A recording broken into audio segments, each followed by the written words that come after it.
Welcome to my channel. I'm sat here in my dressing gown. I've got my hot water bottle and I've got my cup of tea, because we all know tea and hot water bottles keep you cozy and warm. And I'm here to talk to you about fibromyalgia. My name's Rachel and I've got fibromyalgia, amongst other things like my wonky eye, my wonky face. My ears are covered because they're also low down, but that's another thing. And I'm quite shy. It's the first time I've ever done anything like this, but I really wanted to share my journey and what I feel like when I'm struggling with fibromyalgia, my good days and my bad days, and what it means to get support. And by that I mean knowing someone else is out there who has the same thing, and you're not alone. I'm going to do a little bit about what actually fibromyalgia is, because not many people will know what it is. And for those of you who do, it may be very different to my experiences of fibromyalgia.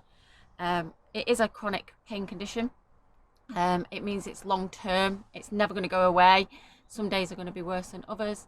And not everybody has the same symptoms. So usually there are things like widespread pain, like a musculoskeletal pain, or aches, burning sensations, tender areas on the body, so tender spots, quite profound fatigue. That's a big problem for me, and sleep and cognitive disturbances. There are over at least 200 symptoms for fibromyalgia, but I'm not going to go through every single one.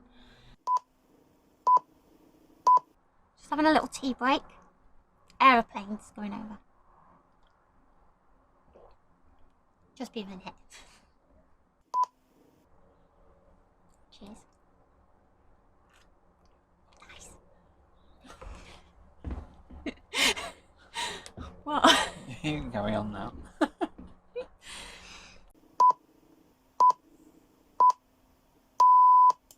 It's quite a misunderstood condition. Even healthcare providers struggle with understanding it. Not everyone has fantastic support in terms of the healthcare world. Not a lot of GPs understand what fibromyalgia is. It's usually something that's diagnosed by a rheumatologist. But before you even get to a diagnosis, there's lots and lots to go through. So for me, it started when I was feeling just generally unwell, about January last year, 2009, and I couldn't put my finger on what was wrong. I was tired all the time, just falling asleep during conversations. I was getting random pains, and very sensitive to pain, so the slightest touch or knock would result in me being in a lot of pain, a lot more than usual. So something wasn't right. So it involved lots of blood tests with my GP. A lot of it is because it mimics other conditions. It's about narrowing things down and ruling other things out first. So it's not this, it's not this, it's not this, all your bloods are fine, etc., etc. We think it may be this. So after months and months and months of blood tests, almost having track marks on my arms, my GP referred me to a rheumatologist. So I waited and waited for my rheumatology appointment, and eventually I went along, had quite a long appointment with a rheumatologist and a nurse. Talked lots about my history, symptoms I've been undergoing, a few short clinical tests where the rheumatologist will press certain points on my body, and my instant reaction was just pain, almost buckling in with the pain. It was that bad, and after our long chat, he diagnosed me with fibromyalgia and chronic fatigue. Not chronic fatigue syndrome, that's something else completely, which has been ruled out, but it is fibromyalgia and chronic fatigue. So I went away from that appointment with a booklet, and absolutely no idea what fibromyalgia was, other than it was going to be a lifelong problem. So whilst I was quite relieved that I finally had a diagnosis after months and months, I was also quite taken aback that I was going to have to deal with something for the rest of my life. So one thing I quickly learned about fibromyalgia and other sufferers is there is so much information on the internet. There are so many different groups and so much to be learned about the condition. It was completely bewildering. I didn't know where to start. I decided to joined a few support groups through like Facebook. I read up as much as I could on fibromyalgia myself through different articles. The Fibromyalgia Action UK is a charity that specialises in fibromyalgia and raising awareness for fibromyalgia. They were fantastic. They sent me a brilliant support pack with lots of different booklets in there. And they really narrowed it down to what I specifically needed to know. So there's lots of information, and I'll put links in the description below about how you can get onto their website. And I also came across a book. So there is a number of different books out there on fibromyalgia. Again, that can be quite overwhelming. I did a little bit of research and found there was a couple that were specifically tailored by health professionals who know what fibromyalgia is. And by that, I mean one in particular, Dr. Lipton.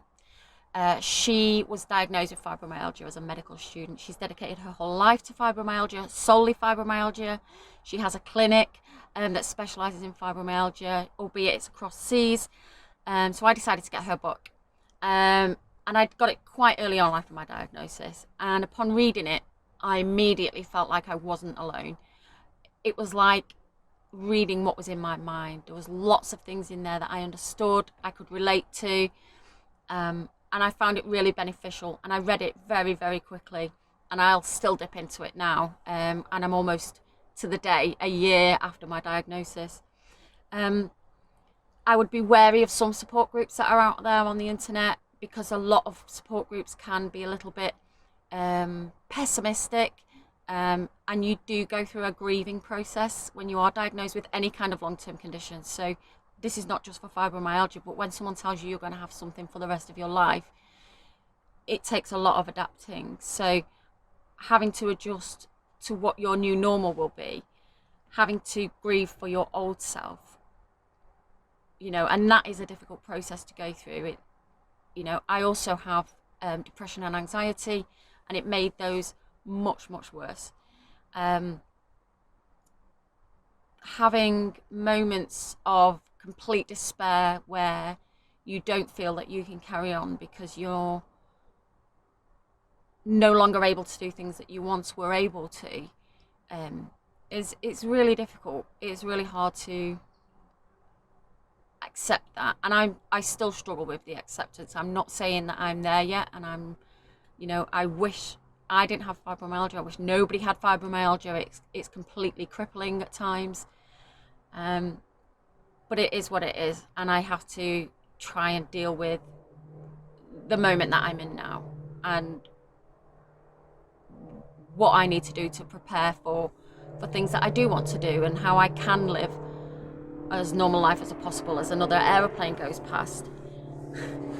So the point of my videos and this channel is really to share my journey, the journey I've had already and what is to come, how I prepare for events, days out, visiting family and friends, albeit that's not happening at the moment. I try to live by what I've decided to call a 3P methodology, where I try to prevent, pace and protect. So try to prevent flare-ups, what I can do in terms of leading up to things. This might be lots of rest. If I need to go out for a day on a weekend, then I'll have lots of rest beforehand, so I'm not exhausted, not doing things that I don't necessarily need to. I get out of a lot of chores, which is great, because it just wipes me out.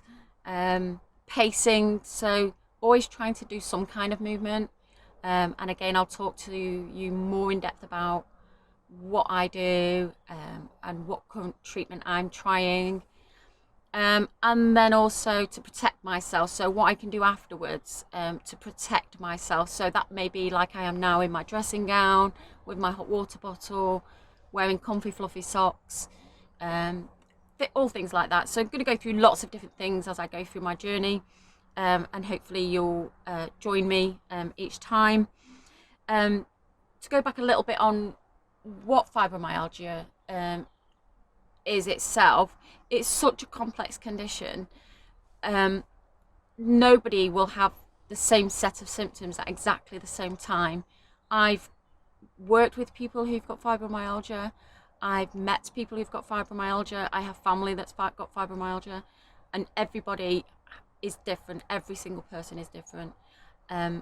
I've recently had to stop work because I can't carry on in the roles that I was doing, and at the moment I need to concentrate on how I can manage a normal life with the fibromyalgia, my anxiety and my depression. I'm on different medications to what others may be on, so whilst I will touch a little bit on medication, I won't go into specifics about dosages because I'm not here to provide any kind of medical advice, and you know, everything is trial and error. It might not work for you, it might not work for me. I'll talk to you about some lifestyle changes, things that may help, and what to do when I do get a flare up. So there is quite a lot to go through. I'm not quite sure how much more to go into just now. This is my first video, so I really wanted to just kind of get it out there, and let you all know who I am, what I've got, and what I want to do. You can follow me on Instagram and Twitter. Again, I'll put the links in the description. One thing that I found really, really useful, and quite touching to be honest, is having others who have been able to support me. So reaching out to support groups, having a couple of people that I'm able to open up honestly about what fibromyalgia is like, having someone who's my nighttime buddy who I can message in the middle of the night when I'm not able to sleep because of what we call pain somnia. And I really want to reach out to everybody watching. I want you to know that there is somebody out there who you can talk to, and I would encourage you can contact me, you can message me directly through the comments, through Instagram, through Twitter. I'll be posting regularly on Instagram and Twitter as well, and hopefully a bit further on I'll be able to collaborate with a few other people who've got fibromyalgia, so we can talk about how different our experiences are, and what they may do. So if you do want to reach out, please do, don't feel alone.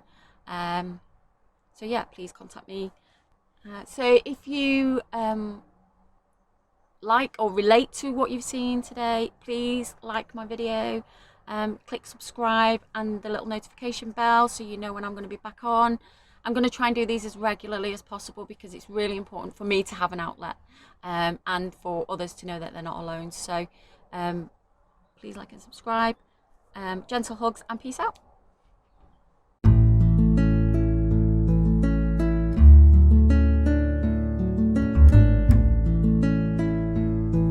I'm going to end up doing my silly voice. People like this. Only you like my silly voice.